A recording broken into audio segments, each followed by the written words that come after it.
Hi friends, absolute electrical YouTube channel में आपका स्वागत है। दोस्तों, आज के वीडियो का टॉपिक है how to read motors name plate, कि मोटर के नेम प्लेट को किस तरह से पढ़ा जाता है और नेम प्लेट पर कौन कौन से पैरामीटर्स होते हैं। इन सभी की इन्फॉर्मेशन आपको इस वीडियो में मिलेगी। तो फिर चलिए शुरू करते हैं।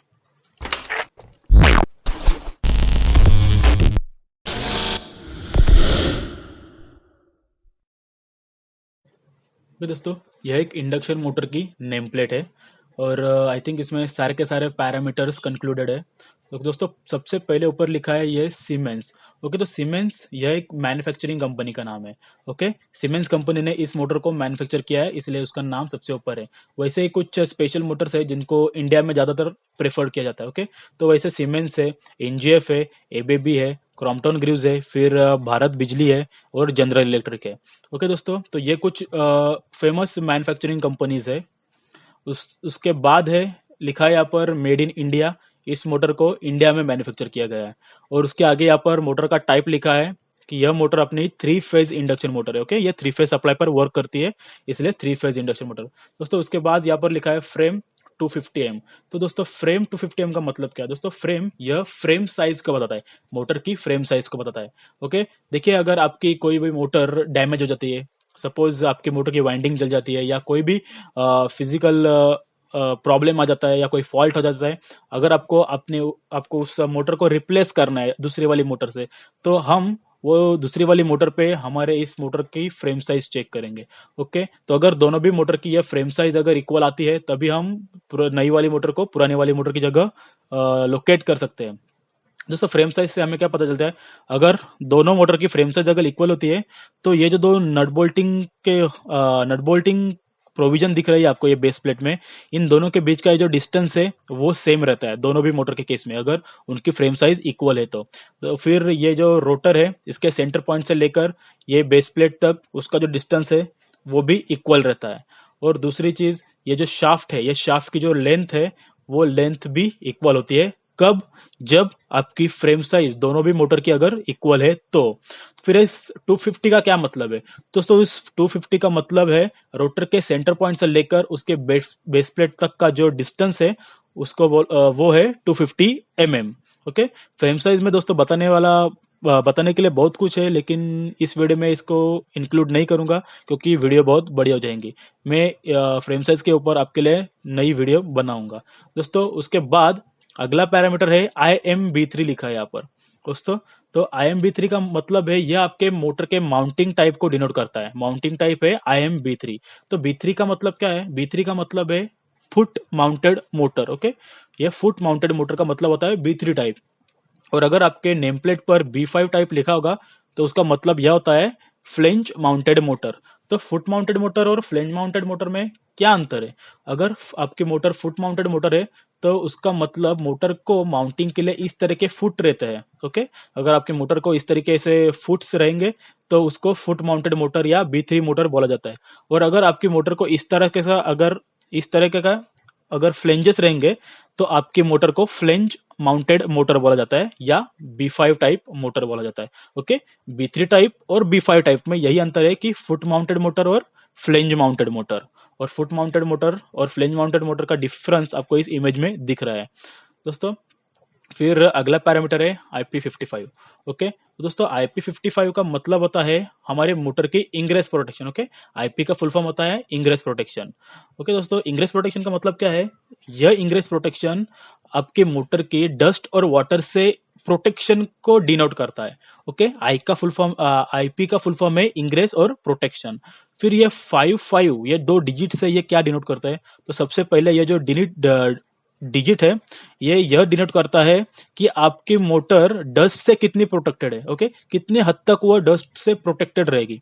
और यह दूसरा वाला डिजिट जो है, वो यह डिनोट करता है कि आपकी मोटर वाटर से कितने हद तक प्रोटेक्टेड रहेगी। ओके दोस्तों, इसका मतलब क्या है? देखिए, ये मोटर की केसिंग है। ओके, ये मोटर की कवर से, ये एंड कवर से इसको इस तरीके से सील्ड किया रहता है या इसको इस तरीके से कवर्ड किया रहता है कि यह मोटर को एक इंग्रेस प्रोटेक्शन प्रोवाइड करती है, जिसकी वजह से मोटर के अंदर ना ही पानी जा सकता है और ना ही डस्ट जा सकती है। तो ये डिजिट डिनोट करते हैं कि आपके मोटर में पानी या डस्ट कितने हद तक प्रोटेक्टेड रहेगा, कितने हद तक अंदर नहीं जा सकता, यही ये हमें डिनोट करता है। ओके दोस्तों, IP55 के ऊपर भी मैं एक अलग से वीडियो बनाऊंगा जिसके ऊपर हमें सारे digits means dust means solid particle and water particle के सारे डिजिट्स में उसमें कवर कर दूंगा। ओके दोस्तों, उसके बाद अगला पैरामीटर आता है IE3। दोस्तों IE3 का फुल फॉर्म होता है इंटरनेशनल इफिशिएंसी। देखो यहाँ पर लिखा है मैंने इंटरनेशनल इफिशिएंसी, क्योंकि कोई भी मैन्युफैक्चरर जब अपनी मोटर को मैन्युफैक्चर करता है तो वो अपनी मोटर को पहले से भी ज्यादा इफिशियंसी वाली बना देता है, पहले से भी ज्यादा इफिशिएंट बना देता है। तो अगर आपने अभी नई वाली मोटर्स को देख ली तो ज्यादातर वो IE3 की मोटर होती है जो कि हमें प्रीमियम इफिशियंसी देती है, मीन्स बहुत ही ज्यादा इफिशियंसी देती है। उसके पहले आती है IE2 मोटर्स जिसकी इफिशियंसी हाई रहती है लेकिन प्रीमियम से कम रहती है, और उसके बाद आती है IE1 मोटर्स जिसकी इफिशियंसी सिर्फ स्टैंडर्ड रहती है, ज्यादा मीन्स इम्प्रूव्ड नहीं रहती। उसके बाद दोस्तों बेरिंग्स के बारे में इंफॉर्मेशन दी है। ओके, आपको दोनों भी साइड में मीन्स हम अपने मोटर में बेरिंग्स को यूज करते हैं ताकि वो हमारे मोटर का जो रोटर होता है उसको सपोर्ट करे, उसको एक फ्रीली रोटेशन या स्मूथ रोटेशन प्रोवाइड करे, इसलिए हम बेरिंग्स को यूज करते हैं। तो मैन्युफैक्चरर ने बेरिंग्स की इन्फॉर्मेशन दी है, यहाँ पर बेरिंग्स का नंबर दिया है। ड्राइविंग एंड की जो बेरिंग्स है उसका नंबर है 6315C3, और नॉन ड्राइविंग एंड की जो बेरिंग्स है उसका भी नंबर सेम है 6315C3। हमने दोनों भी साइड में सेम बेरिंग्स को यूज करना है 6315C3 नंबर की। और बेरिंग्स को जो लुब्रिकेशन लगता है उसकी भी इंफॉर्मेशन, उसका टाइप दिया है यहाँ पर यूनिरेक्स N3। हमको जब भी मोटर के बेरिंग्स को ग्रीसिंग करेंगे तो हम यूनिरेक्स N3 के टाइप के ग्रीस को ही यूज करेंगे। मैन्युफैक्चरर ने यह भी बताया है कि हमने अपने बेरिंग्स में कितना ग्रीसिंग करना है। देखिए 25 grams for driving and 25 grams for non driving and, means दोनों भी बेरिंग में हमें 25 ग्राम का ग्रीस यूज करना है। और उन्होंने इंटरवल भी बताया है कि हमने मोटर के वर्किंग कंडीशन के हर 8000 आवर्स के बाद ग्रीसिंग प्रोवाइड करनी है। ओके, उसके बाद हमने वोल्टेज का पैरामीटर है यहाँ पर, तो देखिए ये हमारे मोटर के सिस्टम वोल्टेज को डिनोट करता है। ओके, हमारे मोटर का सिस्टम वोल्टेज है 415 वोल्ट, लेकिन उसके आगे जो प्लस माइनस 10 लिखा था वो हमारे सिस्टम वोल्टेज का टॉलरेंस बताता है। ओके, हमारे मोटर का रेटेड वोल्टेज तो 415 वोल्ट है, लेकिन हमारी मोटर 377 वोल्ट तक, 375 से 455 वोल्ट तक इजीली वर्क कर सकती है क्योंकि यह मोटर का टॉलरेंस है। ओके, तो उसके बाद सप्लाई फ्रीक्वेंसी दी है हमें 50 हर्ट्ज। ओके, हमें मालूम है इंडिया में सिर्फ 50 हर्ट्ज फ्रीक्वेंसी को ही प्रेफर किया जाता है, तो यह मोटर की सप्लाई फ्रीक्वेंसी है। और उसके आगे भी टॉलरेंस है प्लस माइनस 5%, तो 50 हर्ट्ज का प्लस माइनस 5% अगर हम कैलकुलेट करें तो वो होता है 47.5 टू 52.5 हर्ट्ज। ओके, तो यह सप्लाई फ्रीक्वेंसी का टॉलरेंस है, मींस आपकी मोटर 47.5 से लेकर 52.5 हर्ट्ज तक इजीली वर्क करेगी। ओके दोस्तों, तो फ्रीक्वेंसी के बाद अभी अगला पैरामीटर है एम्पियर। ओके, एम्पियर्स मींस अपने मोटर का फुल लोड करंट। जिस कंडीशन में आपकी मोटर फुल लोड कंडीशन पर वर्क करेगी जब आपकी मोटर, तब आपकी मोटर जितना करंट ड्रॉ करेगी उसको बोला जाता है फुल लोड करंट, और वो एम्पियर में डिनोट करते हैं। यहाँ पर मोटर का फुल लोड करंट लिखा है 95 एम्पियर्स। ओके, उसके बाद मोटर के किलोवाट लिखी है। किलोवाट मींस मोटर का एक्चुअल पावर कंजम्पशन। ओके, तो इस मोटर का एक्चुअल पावर कंजम्पशन है 55 किलोवाट। उसके बाद पावर फैक्टर लिखा है, पावर फैक्टर है 0.85। हमें मालूम है इंडक्शन मोटर एक इंडक्टिव लोड है तो उसका पावर फैक्टर हमेशा यूनिटी से कम ही रहेगा, तो यहाँ पर इसका पावर फैक्टर लिखा है 0.85। ओके, उसके बाद यह आरपीएम लिखा है।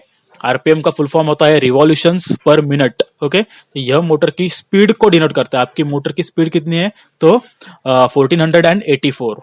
ओके, उसके बाद यहाँ पर नॉमिनल इफिशियंसी लिखी है, वो है 94.7। यह एक ज्यादा इफिशियंसी है, हालांकि इतनी इफिशियंट मोटर्स नहीं होती है, लेकिन हमने अभी जो पहले देखा था कि हमारी जो मोटर है वो IE3 मोटर है, मींस हमारी मोटर प्रीमियम इफिशियंसी वाली मोटर है, इसलिए हमारे मोटर का नॉमिनल इफिशियंसी 94.7% है, मींस बहुत ही ज्यादा है।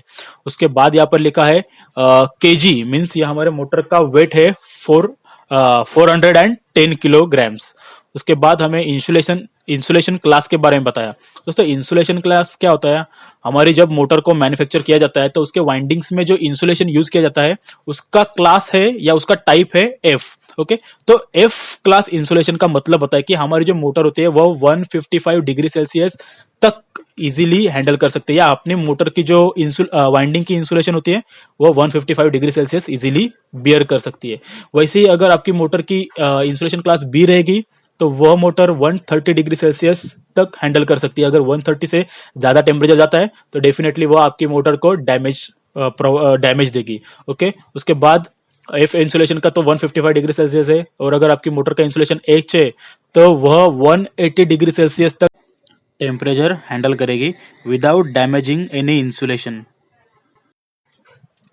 ओके दोस्तों, तो उसके बाद अगला पैरामीटर है यहाँ पर देखिए, एम्बियंट टेम्परेचर। ओके, ये जो TAMB है उसका मतलब होता है एम्बियंट टेम्परेचर, और जो कि है 415 डिग्री सेल्सियस। ओके, तो एम्बियंट टेम्परेचर का क्या मतलब होता है, हमारी मोटर जिस लोकेशन पर लोकेट होती है उसका मैक्सिमम टेम्परेचर लिमिट ये 40 डिग्री सेल्सियस रहना चाहिए। ओके, क्योंकि मैन्युफैक्चरर ने उस मोटर को इसी एम्बियंट टेम्परेचर के लिए डिजाइन किया है। अगर हमारा एम्बियंट टेम्परेचर 450 डिग्री सेल्सियस से भी ज्यादा जाता है तो हमारी मोटर डैमेज भी हो सकती है। ओके, उसके आगे हमें ड्यूटी साइकिल इस पर लिखा है। ड्यूटी साइकिल का मतलब होता है यह हमारे मोटर के वर्किंग कंडीशन को डिनोट करती है। तो देखिए, अगर हमारी मोटर अगर हमारी मोटर एक बार चालू करने पर लगभग 1 दिन या 2 दिन तक कंटिन्यूसली रनिंग रहती है तो उस मोटर को हम S1 टाइप मोटर बोलते हैं। ओके, उस मोटर को हम S1 टाइप मोटर बोलते हैं या कंटिन्यूसली वर्किंग मोटर बोलते हैं। ओके, क्योंकि वह मोटर जब आप एक बार चालू करते हैं तो आप उसको बंद नहीं करते, या वो कंटिन्यूसली चालू रहती है, और बाद में आप उसको अगर बंद करते होगे तो इस मोटर को कंटिन्यूसली वर्किंग मोटर बोला जाता है।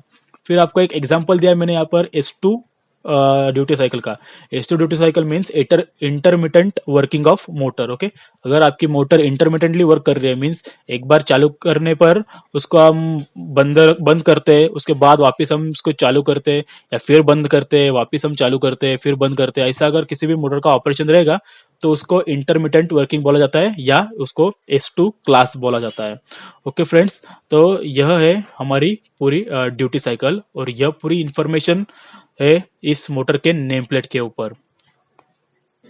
तो दोस्तों, अगर आपको यह वीडियो अच्छी लगी हो तो इस वीडियो को लाइक कीजिए और हमारे चैनल को सब्सक्राइब कीजिए, और साथ ही में इस बेल आइकन को भी दबा दीजिए ताकि आप जुड़े रहे हमारे साथ नए वीडियोस में।